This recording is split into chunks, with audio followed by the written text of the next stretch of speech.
तो जो सबसे पहली चीज़ तुम्हें करनी है वो है कि तुम अपने आप को एक थर्ड पर्सन पर्सपेक्टिव में रखो। तुम अपने आप को एक वाइडर पीओवी से देखो, वाइडर पर्सपेक्टिव से देखो। अपने आप को एक चिड़िया बना लो और उसके नज़रिए से अपने आप को देखो और देखो कि तुम क्या गलती कर रहे हो।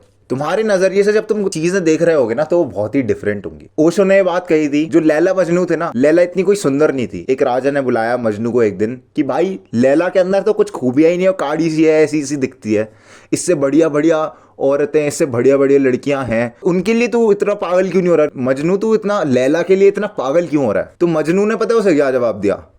लैला को उसके नजरिए से देखने के लिए तुम्हें मजनू की आंखें चाहिए होंगी। सेम चीज तुम्हारे साथ है, बस तुम्हारी लाइफ में कोई लैला नहीं है, ठीक है?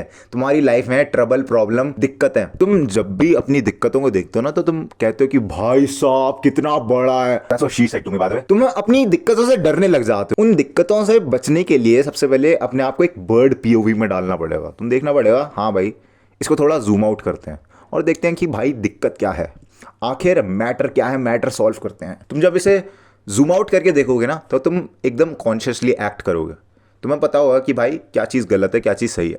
हाँ, मेरी लाइफ में फेलियर्स आ रहे हैं और ये आएंगे। कभी मेरी लाइफ ऐसी होगी ही नहीं कि मेरी लाइफ में फेलियर्स होंगे नहीं। मेरे को फेलियर्स की ज़रूरत है। हाँ, मेरी लाइफ में फेलियर्स आएंगे।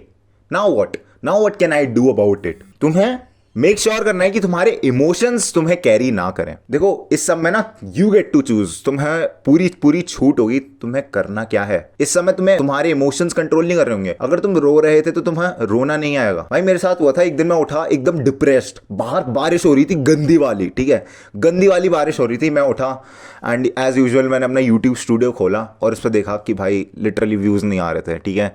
कुछ मेरे पे वीडियो को 18 घंटे कुछ हो गए थे और मेरे को 100 या 90 व्यूज़ आए थे। बहुत कम है, ठीक है। देखो कुछ लोगों के लिए बहुत हो सकते हैं पर मेरे लिए कम थे और मैं ग्रेटफुल हूँ कि वो कम थे उस समय। मेरे को समझ नहीं आ रहा था कि भाई मैंने क्या कर दिया। मैं इतनी मेहनत कर रहा था और उसके बाद भी मेरे को वो व्यूज़ नहीं मिल रहे। पता मैंने क्या करा उसके बाद? मैं रोया नहीं एज यूजुअल जो मैं रोया करता था कि यार ये नहीं हो रहा। मैं दुखी हो जाता था, सैड हो जाता था, उदास बैठ जाता था कोने में। मैंने वो नहीं करा। मैंने क्या करा, वीडियो बनाना चालू करी। मैंने वीडियो अपलोड करी। उसके बाद मैं गया, ठीक है, लाइब्रेरी गया मैं और लाइब्रेरी में 4 से 5-6 घंटे पढ़ के आया। पता नहीं, मेरे को याद भी नहीं है। उस दिन मेरी प्रोडक्टिविटी एकदम पीक पर थी। चाहता था मैं इमोशंस को अपने ऊपर हावी होने देता और वो इमोशंस मेरे को कैरी करते। वो इमोशंस मेरा वो दिन ख़राब कर देते और वो एक ऐसा दिन हो जाता जो कि मेरा डिप्रेस गया था। पर मैंने उसे डिप्रेस होने नहीं दिया। देखो तुम्हारे ऊपर नहीं होता कि तुम्हारा दिन डिप्रेस शुरू हो या खुश शुरू हो, पर तुम्हारे ऊपर ये होता है कि तुम्हारा दिन कैसा ख़त्म हो। तो जैसा तुम चाहते हो तुम वैसा अपना दिन ख़त्म कर सकते हो और उसके लिए तुम्हें करनी पड़ेगी मेहनत और एक कॉन्शियसली थिंकिंग करके तुम्हें सोचना पड़ेगा कि हाँ भाई ये सही है, ये गलत। दूसरी चीज़ जो तुम्हें करनी है जैसे कि तुम सेल्फ अवेयर बंदे बन सको वो ये है कि अपने आप से क्वेश्चंस पूछो। जितने हो सके उतने ज़्यादा क्वेश्चंस पूछो। अगर तुम अपने आप से सेल्फ क्वेश्चनिंग करते हो कि भाई मैं फ़ोन चला रहा हूँ, इंस्टाग्राम मैंने खोला है, क्यों खोला, क्या करूँगा इसके बाद, क्या मेरे को यही खोलना था, क्या मेरा यही पर्पस था? अगर तुम अपने आप से ये सवाल करने लग जाओगे तो तुम्हें एक राह दिखेगी, एक रास्ता दिखेगा कि ये सबसे बेस्ट रास्ता है और मेरे को यही चुनना चाहिए। क्वेश्चन तुम्हें सिर्फ अपने आप को नहीं करना, अपने थॉट्स, अपनी फीलिंग्स को करना है कि अगर मेरे को गुस्सा आ रहा है, मेरे को क्यों गुस्सा आ रहा है। उस गुस्से से तुम थर्ड टिप पे पहुंचोगे। अपने पैटर्न्स ऑब्जर्व करो। जब भी तुम अपने आप से क्वेश्चनिंग करोगे तो तुम्हें पैटर्न दिखेगा। कहीं ना कहीं तुम्हारे उदास होने का, तुम्हारे गुस्से होने का एक सेम पैटर्न रिपीट हो रहा है बार बार और वही पैटर्न तुम्हें फिगर आउट करना है कि वो क्या पैटर्न है। मेरे साथ होता था, मैं अपनी मम्मी से बहुत लड़ता था, हद से ज्यादा इतनी लड़ाई करता था कि भाई पूछो मत। मेरी मम्मी इतना मारती थी कि मेरे बॉडी पे ना इतने घाव छोड़ दिए उन्होंने। मैं इतना ज्यादा हरामी लौंडा था ना कि अपने घर वालों का जीना मैंने हराम कर रखा था और मैंने खुद का भी जीना हराम कर रखा था। मेरे को चीज़ें समझ नहीं आती थी, मैं बस लड़ लेता था। मेरे को ये समझ नहीं आता था कि मेरी लड़ाई जो होती है सिर्फ घर वालों से ही होती है। बाहर तो मैं एकदम अच्छा हूँ। मेरी मम्मी कहती थी तू बाहर तो लोगों से एकदम सही से बात करता है लेकिन घर में तू इतना लड़ता क्यों है। एंड इस चीज़ का मेरे को पता चला जब मेरे अंदर थोड़ी सेल्फ अवेयरनेस आई। मैंने देखा कि मेरी लड़ाई हो क्यों रही है।